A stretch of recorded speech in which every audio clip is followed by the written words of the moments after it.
உலக மகளிர் தினம் ஆண்டுதோறும் மார்ச் 8ஆம் நாளன்று நாடெங்கும் வெகு விமரிசையாக கொண்டாடப்படுகிறது.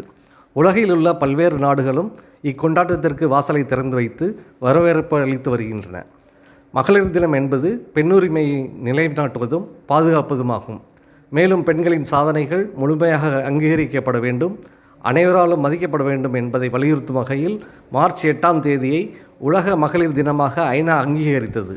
இந்த மகளிர் தினத்தை கொண்டாடும் விதமாக மதுரை மாவட்டம் உசிலம்பட்டி மின்வாரிய கோட்டத்தில் உசிலம்பட்டி செயற்பொறியாளர் அழகு மணிமாறன் தலைமையில் உதவி செயற்பொறியாளர்கள் ரவிச்சந்திரன், சந்திரன், செந்தில்குமார், உதவி மின் பொறியாளர் சத்யா, தமிழரசி, பாரதி, சிவசீலா, தோமுசா கோட்ட செயலாளர் வீரமணிகண்டன் முன்னிலையில் மகளிர் தின விழா அதிவிமரிசையாக கேக் வெட்டி கொண்டாடப்பட்டது. இந்த விழாவில் அலுவலக பணியாளர்கள் மற்றும் அதிகாரிகள் கலந்து கொண்டு சிறப்பித்தனர்.